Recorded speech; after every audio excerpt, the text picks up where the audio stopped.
इस मूवी की शुरुआत में हम एक कांगमो नाम के सीधे साधे शरीफ बेरोजगार आदमी को देखते हैं जो अपने ही घर में औरतों वाले काम कर रहा था। अपने घर के काम खत्म करने के बाद कांग के पास जो थोड़ा बहुत टाइम बचता था उसमें वो पार्ट टाइम स्कूल की वैन चलाता था जिसके जरिए वो स्कूल के बच्चों को स्कूल छोड़ा करता था। वहीं उसकी वाइफ क्राइम ब्रांच में थी जो अपनी ड्यूटी लेट नाइट खत्म करने के बाद अपने घर आती और खाना खाकर चुपचाप सो जाती। कांग अपने घर का काम किसी मजबूरी में नहीं बल्कि इस वजह से करता था क्योंकि वो अपनी वाइफ से बहुत प्यार करता था। कांग ने आज भी अपने घर की साफ सफाई करके जल्दी से खाना बनाया जिसके बाद वो अपनी वाइफ मीजुन को उठाने उसके कमरे में गया। उसने जब मीजुन को सोता हुआ देखा तो उसने बड़े ही चालाकी से उसका फायदा उठाने की कोशिश की। उसने उसका पर्स उठाया और उसमें से पैसे निकाल कर चुपचाप वहां से जाने लगा। लेकिन वो अपनी वाइफ की नजरों में इतना भी स्मार्ट नहीं था कि वो उसके पैसे चुरा कर चुपचाप वहां से जा सके। मीजुन को ये बात पता चल गई जिसके बाद उसने कांग से सारे पैसे लेकर उसे सिर्फ काम भर के पैसे देकर वहां से भेज दिया। मीजुन अपने आप को हमेशा कांग से बेटर समझती थी लेकिन उसे कांग के पास्ट के बारे में बिल्कुल भी नहीं पता था। कांग का एक पास्ट है जिसके बारे में जिस दिन मीजुन को पता चला तो उस दिन मीजुन पूरी तरह हैरान हो जाएगी। कुछ देर बाद मीजुन रेडी होकर अपने ऑफिस के लिए निकल गई। वहीं कांग भी तैयार होकर बच्चों को स्कूल छोड़ने के लिए चला गया। वहां पर सभी बच्चों को रिसीव करने उनकी फैमिली भी आई हुई थी लेकिन एक डोंगो नाम का लड़का था जिसकी फैमिली में से उसे रिसीव करने कोई भी नहीं आया था। मैडम ने जब उसकी मॉम से बात करी तो उसको ये पता चला कि उसकी मॉम रास्ते में है, कुछ ही देर में वहां पर आने वाली है। जिसके बाद कांग डोंगू का टाइम पास करने के लिए उसे अपनी गाड़ी में बैठाकर घुमाने लगा। इधर मीजुन अपनी टीम के साथ एक ड्रग डीलर को पकड़ने का प्लान बना रही थी जिसे पकड़ना उनके लिए बहुत ज्यादा इम्पॉसिबल था क्योंकि उस ड्रग डीलर की एक कार बेचने की कंपनी थी जिसकी आड़ में वो ड्रग्स बेचने का भी काम करता था। मीजुन ने अपनी टीम के साथ पूरा प्लान बनाकर उसके कंपनी की डिटेल निकाली जिसके बाद वो अपनी टीम के साथ सीधा उसकी कंपनी के पास पहुंच गई। वहां पर कुछ लोगों ने मीजुन को रोकने की भी कोशिश की लेकिन मीजुन को रोकना उनके लिए इतना आसान नहीं था क्योंकि मीजुन वहां पर अपनी पूरी तैयारी के साथ गई हुई थी। उसने कुछ ही देर में उन लोगों को मारकर खत्म कर दिया। जिसके बाद मीजुन अपनी टीम के साथ फाइनली मेन डीलर के पास पहुंची जिसने जब उन लोगों को देखा तो वो उन लोगों से बड़े ही प्यार से बात करने लगा क्योंकि उसे ये बात बहुत अच्छे से पता थी कि मीजुन और उसकी टीम को उसके पास से कुछ भी नहीं मिलने वाला। उसी दौरान मीजुन को वहां पर एक कार्ड दिखा जिसके ऊपर धुंधले अक्षरों में कुछ लिखा हुआ था। उसने चुपचाप वहां से एक पेंसिल उठाई और उस कार्ड पर घिसने लगी जिसे घिसने पर उसे उस कार्ड पर एक गाड़ी का नंबर दिखाई दिया। उसने बड़े ही चालाकी से उस कार्ड को ले लिया जिसके बाद उसने उस ड्रग डीलर से कॉफी पीने की बात कही। कॉफी मशीन बगल में ही थी, इसी वजह से उसने एक कॉफी का गिलास लेकर उसमें कॉफी भरने लगी। उसने अपने साथी ऑफिसर को कॉफी देने के बहाने उस कार्ड को कॉफी गिलास के जरिए दे दिया। उस कार्ड को लेकर वो ऑफिसर अपने बाकी साथियों के साथ कार पार्किंग में पहुंचा जहां पर बहुत सारी गाड़ियां खड़ी थी। जहां पर उन लोगों ने उस कार्ड के ऊपर लिखे नंबर की गाड़ी को ढूंढा जिसके बाद उन लोगों ने उसकी डिग्गी खोली। वहां पर उन लोगों को एक बैग मिला जिसके अंदर बहुत सारे ड्रग्स के पैकेट थे।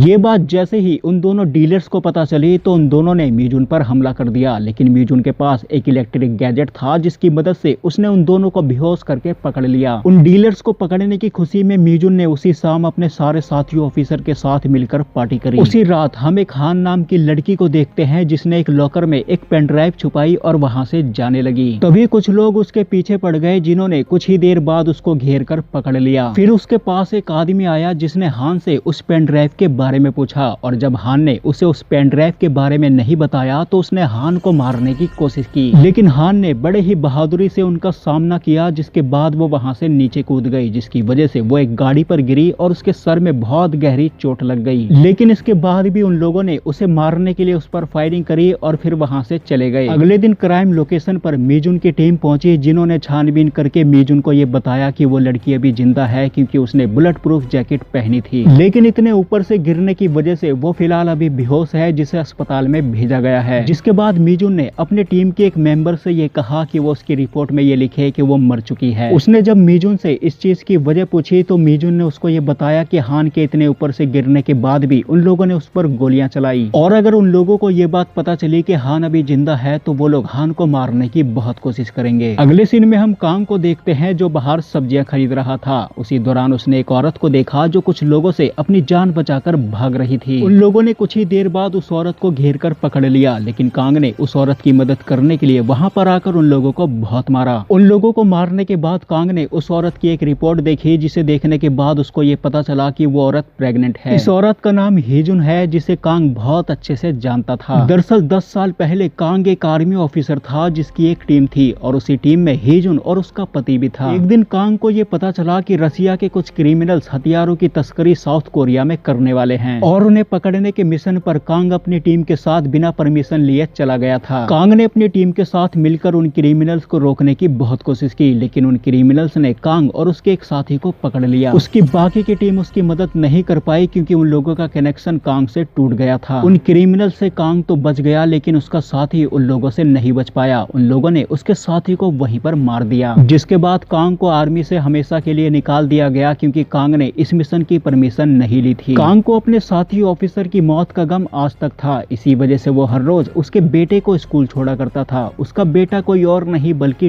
डोंगू था। जिसके बाद कांग ने हमेशा के लिए अपना पास्ट भुलाकर मीजुन से शादी कर ली और उसके साथ एक नॉर्मल लाइफ जीने लगा। हीजुन से इतने दिनों बाद मिलने की वजह से कांग ने उससे उसका हालचाल लिया, साथ में उन लोगों के बारे में पूछा जो लोग उसके पीछे पड़े थे। हीजुन ने उसको ये बताया कि उन लोगों ने उसके पति किम को किडनैप कर लिया है और वो लोग अब उसको भी मारना चाहते हैं और ये लोग कोई और नहीं बल्कि वही लोग थे जिनको पकड़ने के मिशन में हीजुन अपने पति और कांग के साथ शामिल थी। इतना बताकर उसने कांग से ये कहा कि वो अकेले ही अपने पति को उन लोगों से बचाएगी। वो इन सब में कांग को इन्वॉल्व नहीं करना चाहती क्योंकि वो ये नहीं चाहती कि कांग अपनी नॉर्मल लाइफ छोड़कर अपनी पास्ट की लाइफ में वापस आए। इतना कहने के बाद वो वहाँ से चली गई। उन दोनों को बात करते हुए मीजुन के दो साथी ऑफिसर ने देख लिया, जिन्होंने ये बात अपने तीसरे साथी ऑफिसर को बता दिया। वो दोनों अपने तीसरे साथी ऑफिसर को सारी बातें एक्सप्लेन कर रहे थे, लेकिन उसी दौरान मीजुन ने भी उन दोनों की बातें सुन ली। मीजुन को अपने पति कांग पर पूरा भरोसा था, लेकिन फिर भी उन दोनों की बातें सुनकर उसके दिल में अपने पति को खोने का डर बैठ गया था। वो तुरंत ही वहां से सीधा अपने घर गई और घर पहुंचने के बाद उसने ये देखा कि कांग आज अपना सारा काम खत्म करके जल्दी से सो गया था। वहीं बगल में उसका पर्स रखा हुआ था जो पूरा खाली था। मीजुन को कांग के ऊपर दया आई तो उसने उसके पर्स में कुछ पैसे डाल दिए। अगले दिन उन्हीं पैसों से कांग ने न्यू बॉर्न बेबी के लिए कुछ कपड़े और जूते खरीदे, जिन्हें ले जाकर उसने हीजुन के होने वाले बच्चे के लिए हीजुन को दे दिया। कांग जब हीजुन से मिल रहा था तो आज भी उन दोनों ऑफिसर ने उनकी चोरी से फोटो क्लिक करके अपने तीसरे साथी को सेंड कर दिया। मीजुन ने जब इन फोटोज को देखा तो उसका शक और ज्यादा बढ़ने लगा, जिसकी वजह से उसका पारा हाई हो गया। इधर कांग ने हीजुन के पति पार्क को ढूंढने का फैसला कर लिया था, इसीलिए हीजुन कांग को अपने साथ एक जगह पर ले गई जहां पर अक्सर उसके पति काम के दौरान रहा करते थे। वहां पर उसने कांग को एक लिफाफा दिया जिसे कोई पार्क के नाम पर लेटर बॉक्स में छोड़ गया था। उस लिफाफे के अंदर एक पेन था जिसे कांग ने जब तोड़कर देखा तो उसके अंदर उसे एक पर्ची मिली जिसके ऊपर कुछ नंबर लिखे हुए थे। उस नंबर को जब हीजुन ने कंप्यूटर पर सर्च किया तो एक चैट बॉक्स खुली जिसके अंदर एक एड्रेस था और साथ में ये लिखा था कि अगर पार्क से मिलना है तो कल शाम 6 बजे तक इस एड्रेस पर आ जाना। इधर मीजुन अपनी टीम के साथ मिलकर अपने गम को भुलाने के लिए लगातार दारू पिए जा रही थी। उसकी टीम ने उसको समझाते हुए उससे ये कहा कि वो कांग से साफ साफ बात करके सारी बातें क्लियर कर ले, लेकिन मीजुन का ये कहना था कि अगर उसने कांग से साफ साफ बात करी तो कांग शायद पलट सकता है। इसीलिए उसने कांग को रंगे हाथों पकड़ने के लिए ठोस सबूत इकट्ठा करने का फैसला किया। वो वहां से सीधा अपने घर गई जहां पर उसने अपने पूरे घर में छानबीन करना शुरू कर दिया, लेकिन काफी देर तक छानबीन करने के बाद भी उसे कुछ भी ऐसा नहीं मिला जो कांग को गलत साबित कर सके। थोड़ी देर बाद कांग आया जिसने मीजुन से ये कहा कि कल उसे उसकी गाड़ी चाहिए क्योंकि कल वो फिशिंग करने जाना चाहता है। कांग ने मीजुन से उसकी गाड़ी इसलिए मांगी थी ताकि वो कल हीजुन के साथ उस एड्रेस पर जा सके। अगले दिन मीजुन ने उसे अपनी गाड़ी दे दी और वो खुद अपने साथी ऑफिसर की गाड़ी में बैठकर उसका पीछा करने लगी। कांग वहां से सीधा हीजुन के पास पहुंचा और फिर हीजुन को अपने साथ लेकर सीधा एक होटल रूम में पहुंचा जहां पर उन्हें कुछ देर वेट करना था। वहीं मीजुन उन दोनों पर ड्रोन की मदद से नजर रख रही थी ताकि वो दोनों इंटीमेट होने के लिए कपड़े उतारे और मीजुन उन दोनों को रंगे हाथ पकड़ सके। लेकिन उसको ये नहीं पता था कि कांग वहां पर इंटीमेट होने नहीं बल्कि किसी और काम से गया था। तभी अचानक से मीजुन के पास कॉल आया और उसको ये पता चला कि हान को होश आ गया, जिसके बाद वो अपने साथी ऑफिसर के साथ तुरंत ही वहां से चली गई। उसके वहां से जाते ही होटल रूम के अंदर मौजूद टेलीफोन पर किसी का कॉल आया और हीजुन और कांग को एक दूसरे होटल रूम में बुलाया गया जहां पर उन्हें चॉय नाम का एक आदमी मिला। चॉय ने उन दोनों से बात करते हुए उन दोनों को ये बताया कि पिछले साल एक डिफेंस मिनिस्ट्री का प्रोजेक्ट अनाउंस हुआ था। ये प्रोजेक्ट रूसी एरोस्पेस पर आधारित था जिसमें टेक्नोलॉजी ट्रांसफर और साथ में हथियार भी शामिल थे, लेकिन ये सारी चीजें फर्जी थी। दरअसल 2 करोड़ 60 अरब डॉलर का वो परचेज कॉन्ट्रैक्ट ही फर्जी था और इस फर्जी कॉन्ट्रैक्ट को एक जर्नल कॉन्ट्रैक्टर के हाथ में सौंपा गया था, लेकिन इस जर्नल को ना तो कोई जानता था और ना ही किसी को उसके असली नाम के बारे में पता था। उसका सिर्फ एक निशान था, जिस निशान को कांग ने भी मिशन के दौरान देखा था। और जब इस बारे में पार्क को पता चला तो उसने जर्नल को ढूंढने के लिए अलग से अपनी टीम बनाई, लेकिन अफसोस उसके टीम के सारे मेंबर एक एक करके मारे गए। इस टीम में हान भी शामिल थी, जिसने एक लॉकर में एक पेन ड्राइव को छुपाया था। इस कॉन्ट्रैक्ट के जरिए जो $2,60,00,000 का फंड्स जनरल को मिलने वाला था, उसकी बागडोर खुफिया एजेंसी ने उससे वापस ले ली। एंड उसी दौरान पार्क ने हान के जरिए उस फंड के अकाउंट को फ्रीज करवाकर उसकी फाइल एक पेन ड्राइव में सेव करके लॉकर में रखवा दी। जिसके बाद पार्क ने खुद उस पेन ड्राइव को लेकर कहीं पे छुपा दिया, क्योंकि पार्क को ऐसा लग रहा था कि खाता गायब होने की वजह से जर्नल बाहर आएगा। जिसके बाद चॉय ने उन दोनों को एक पेन ड्राइव देते हुए उन दोनों को ये बताया कि कुछ टाइम बाद जर्नल ने ही पार्क को किडनैप कर लिया था, और उसने पार्क को किडनैप करके जहाँ पर रखा है उस जगह की लोकेशन इस पेन ड्राइव में है। जिसे जब कांग और हिजुन ने चेक किया तो उन दोनों को एक हॉस्पिटल के बारे में पता चला, जिसके बेसमेंट में एक टॉर्चर रूम था, जिसमें सिर्फ करप्ट आर्मी ऑफिसर से पूछताछ करने के लिए उन लोगों को रखा जाता था। इधर मीजुन जब तक वापस आई तब तक कांग हिजुन के साथ वहां से जा चुका था, लेकिन मीजुन बहुत चालाक थी। उसने अपनी गाड़ी में एक सीसीटीवी कैमरा लगाया हुआ था, जिसे जब मीजुन ने चेक किया तो उसको ये पता चला कि हिजुन ने कांग की गाड़ी निकालने के लिए उसकी गाड़ी को धक्का देकर साइड किया था, जिसकी वजह से उसके फिंगरप्रिंट्स मीजुन की गाड़ी पर छप गए थे। जिसके धूल को मीजुन ने एक पन्नी में डाला और उसे चेक कराने अपने ऑफिस में ले गई। साथ ही उसने वहां पर अपने एक साथी ऑफिसर के मोबाइल से एक ऐप अपने मोबाइल में लिया, जिस ऐप को उसने उसी रात कांग के मोबाइल में डाल दिया, ताकि वो अपने मोबाइल के जरिए कांग के मोबाइल की लोकेशन जान सके। जिसके बाद हम उस हॉस्पिटल के टॉर्चर रूम को देखते हैं, जहां पर एक डॉक्टर पार्क को टॉर्चर करते हुए उस पेन ड्राइव के बारे में पूछ रहा था, लेकिन उसके काफी देर तक टॉर्चर करने के बाद भी पार्क ने उसके सामने अपना मुंह नहीं खोला। अगले दिन मीजुन हान से पूछताछ करने हान के पास पहुंची, एंड हान ने उससे बात करते हुए उसको ये बताया कि वो लोग उस फाइल की पेन ड्राइव को छुपाकर जर्नल को फंसाना चाहते थे। मीजुन ने जब उससे जर्नल के बारे में पूछा तो हान ने उसको ये बताया कि उन लोगों को जर्नल के बारे में नहीं पता,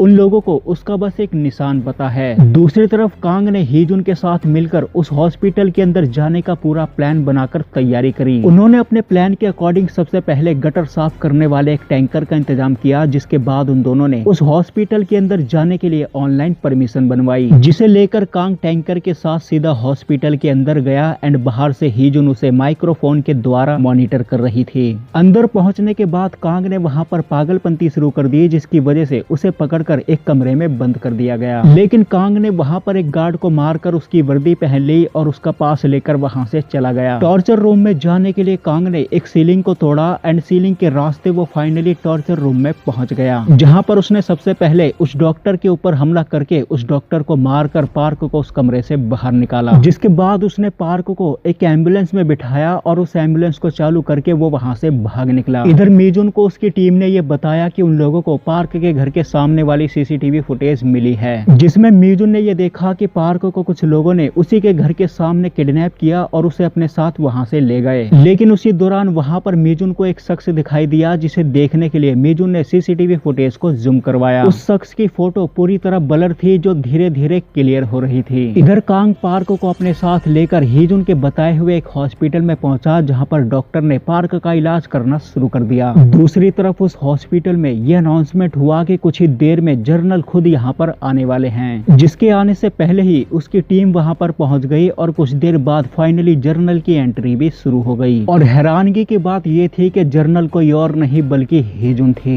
इधर मीजुन के सामने फोटो क्लियर हुई और उसको भी हिजुन के बारे में पता चल गया। ये सारा हिजुन का ही प्लान था, जिसे उसने खुद ही जानबूझकर बनाया था, क्योंकि उसे ये बात बहुत अच्छे से पता थी कि पार्क उस पेन ड्राइव के बारे में किसी ईमानदार आदमी को ही बताएगा। हिजुन ने उस हॉस्पिटल के अंदर एक छोटा सा कैमरा छुपाया हुआ था, जिसके जरिए वो पार्क और कांग को देख रही थी। पार्क की हालत बहुत ज्यादा खराब थी, इसी वजह से उसने कांग से बात करते हुए उसे उस पेन ड्राइव के बारे में बता दिया। इस पेन ड्राइव को उसने अपने ही घर के लॉकर में छुपाया हुआ था। ये बात जैसे ही हिजुन को पता चली तो उसने जल्दी से चॉय को वहां पर भेज दिया, क्योंकि चॉय भी उसी के साथ मिला हुआ था। चॉय जल्दी से वहां से सीधा पार्क के घर पहुंचा, जहां पर उसने लॉकर को खोलकर पेन ड्राइव को ले लिया। ये बात उसने हिजुन को बताई, जिसके बाद हिजुन ने उस डॉक्टर को कॉल करके पार्क को मारने का ऑर्डर दे दिया। डॉक्टर पार्क को मारने के लिए उसे जहर का इंजेक्शन देने वाला था, लेकिन ये बात पार्क को पता चल गई, जिसकी वजह से उसने उस पर हमला कर दिया। पार्क ने उस डॉक्टर के साथ फाइट करके कुछ ही देर में उस डॉक्टर को मारकर घायल कर दिया, जिसके बाद उसने कांग को कॉल करा, जो पेन ड्राइव लेने उसके घर जा रहा था।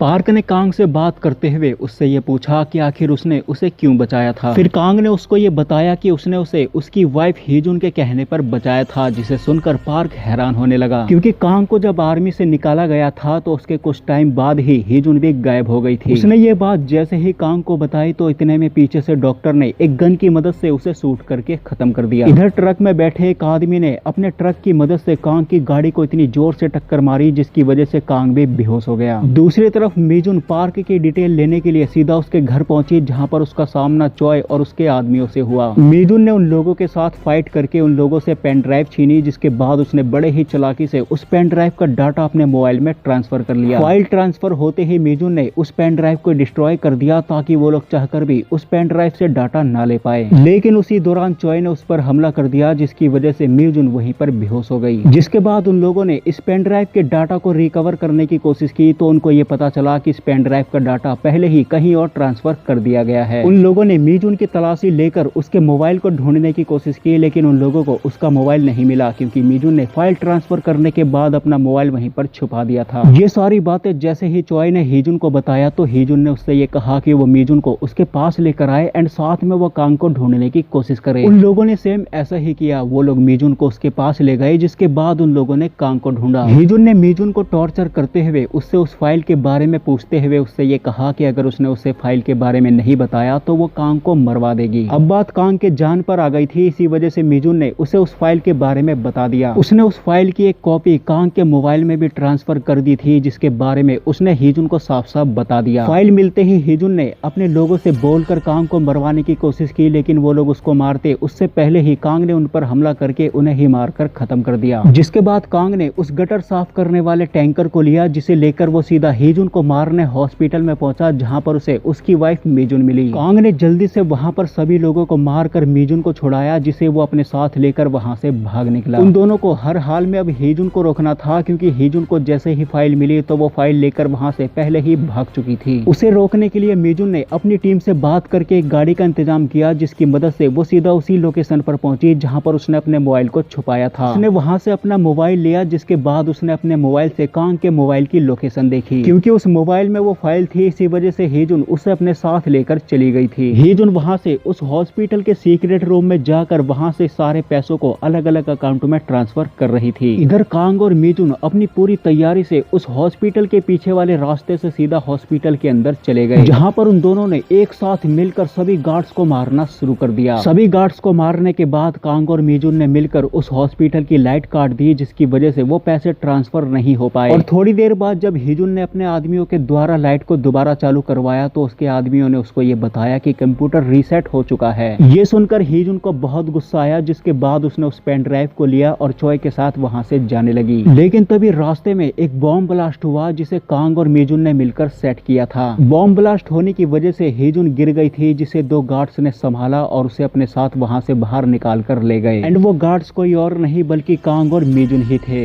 इतने में चॉय ने अपनी गाड़ी से उनकी गाड़ी में टक्कर मारी और हीजुन को बचा लिया, लेकिन वो हीजुन को अपने साथ वहां से ले जाता उससे पहले ही कांग उसे मारने के लिए उसके साथ फाइट करने लगा। वहीं जब हीजुन भी वहां से भागने की कोशिश कर रही थी तो मीजुन उसके साथ फाइट करके उसे रोकने की कोशिश कर रही थी। कुछ देर लगातार फाइट करने के बाद कांग ने चॉय को तो मार दिया था, लेकिन मीजुन हीजुन को नहीं मार पाई एंड हीजुन एक गाड़ी में बैठकर वहां से निकल गई। मीजुन ने उसे रोकने की बहुत कोशिश की, लेकिन जब वो उसे नहीं रोक पाई तो उसने अपने गन की मदद से वहां पर पड़े एक सिलेंडर पर फायरिंग कर दिया। वो सिलेंडर सीधा हीजुन की गाड़ी में लगा और उसकी गाड़ी पलट गई। फिर कांग और मीजुन ने मिलकर हीजुन से उसका सूटकेस छीना, जिसके अंदर वो फाइल वाली पेन ड्राइव थी और साथ में बहुत सारे पैसे थे, जिसे लेकर उन्होंने बाहर आकर पुलिस को दे दिया एंड ये मूवी यहीं पर खत्म हो जाती है। तो दोस्तों आज की वीडियो में सिर्फ इतना ही। मैं मिलूंगा आपको नई वीडियो में नए टॉपिक के साथ, तब तक के लिए धन्यवाद।